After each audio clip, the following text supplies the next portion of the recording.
Bienvenidos a Milenio Mercados en Perspectiva. Muy feliz año.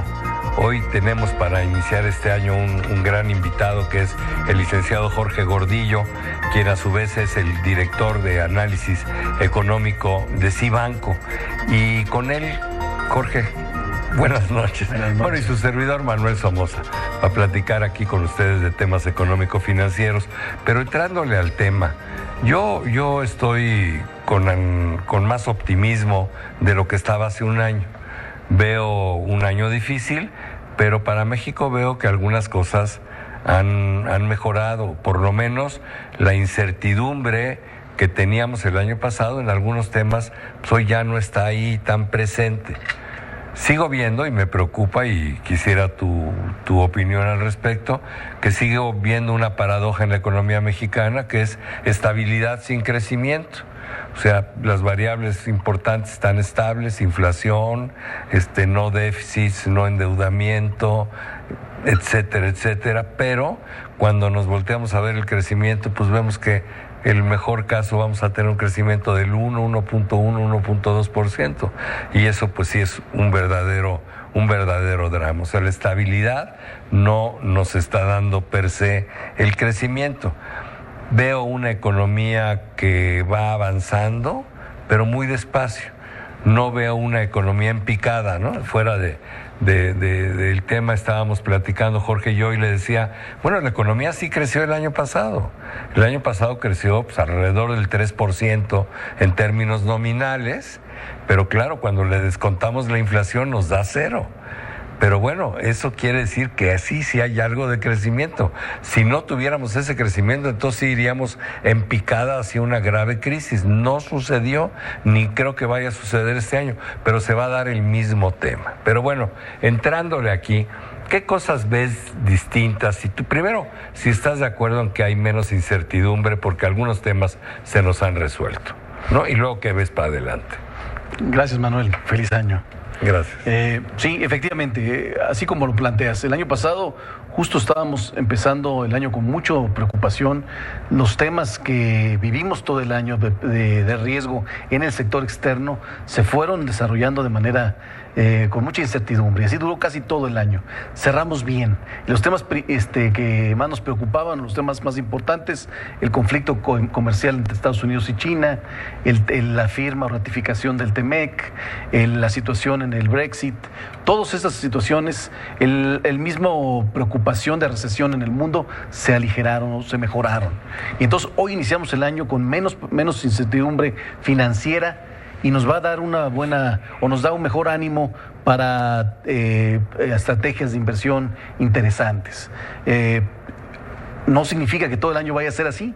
Es un año electoral en Estados Unidos, normalmente tiende a ser volátil. Sabemos que Trump en la búsqueda de votos va a cambiar de manera de parecer y de estrategias, y va a golpear los mercados con este tema que vivimos en el Medio Oriente, muy probablemente con aranceles en otros países y demás.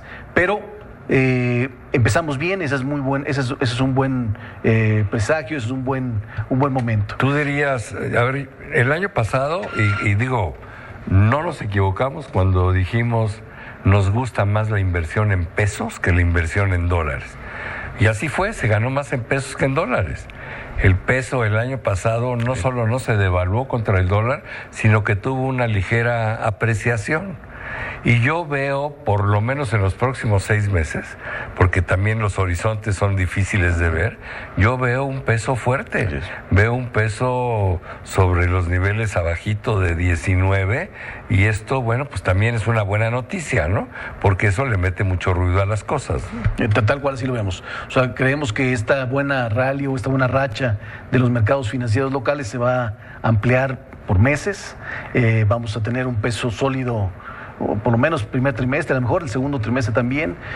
Todos estos temas externos nos van a jugar a favor, y bueno, la incógnita va a ser el segundo semestre, cómo se vaya desarrollando ese tema electoral, cómo se manifiesten las calificadoras que todavía no nos salvamos de que puedan tener un comentario negativo sobre la economía mexicana. ¿Quién falta de expresarse? Porque bueno, también es una buena noticia lo que dijo Fitch, lo que dijo Standard & Poor's, pero falta Moody's, ¿no? Sí, Moody's falta expresarse con el tema de Pemex. Dijo que está lo revisando y lo vamos a ver su comentario para mediados de año. Pero Standard & Poor's dijo que no iba a mover su calificación, pero la dejó negativa.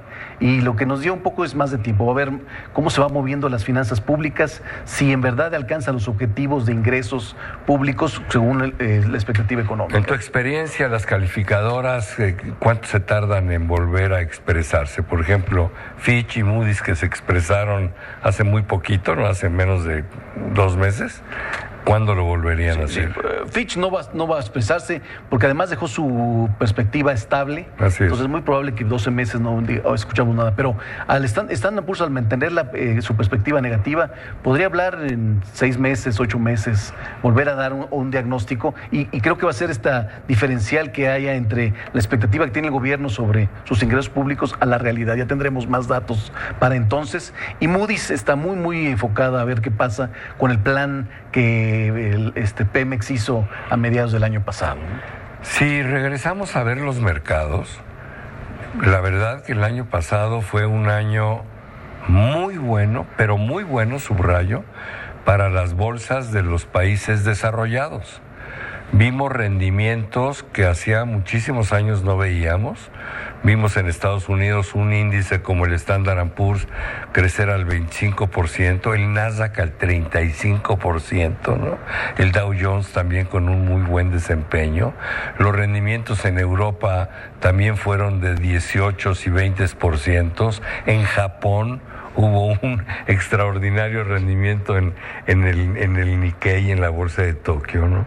Y también es curioso esto porque fue un año donde todas esas economías que yo menciono crecieron menos que el año anterior.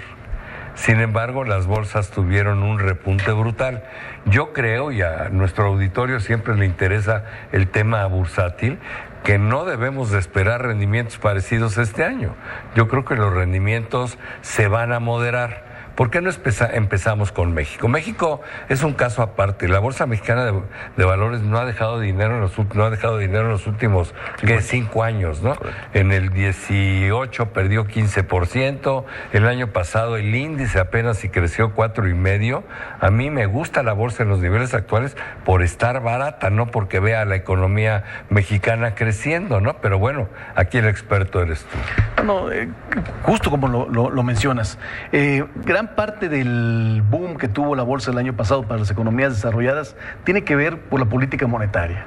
El miedo por una recesión provocó que los bancos centrales de economías desarrolladas bajaran rápidamente sus tasas de interés y le dieran un poco de aire, un poco de oxígeno, pero artificial, sí, a las bolsas, y muchos especula que las mismas empresas han estado comprando sus acciones. O sea, sí están un poco infladas, sí están un poco caras. Este año esperamos una economía un poco más apagada, no en recesión, pero con mucho menos movimientos de tasas de interés en los bancos centrales desarrollados. Esto significa que van a crecer menos, que no esperamos los mismos rendimientos que el año pasado, a diferencia de las economías emergentes que traen retrasos. Y esa es a lo que te refieres con México. México está retrasado en su evaluación, tiene buena evaluación, a lo mejor los números fundamentales no los dan, pero sí esperamos mayores bajas por el Banco Central mexicano que en Estados Unidos en las tasas de interés. ¿Sería razonable pensar que este año el índice sí pueda estar por arriba del 10% en el año? Sí, nuestra expectativa en México, en pesos, evidentemente. Nuestra expectativa es que el índice supere los 49,000 puntos. Es un nivel que ya alcanzó en años anteriores y esto implicaría un crecimiento mayor. ¿Y qué esperarías en promedio para las bolsas en Nueva York? ¿Tú crees que se puedan alcanzar rendimientos en dólares de qué? ¿Del 10% de también? 8, un poco menores al 10%.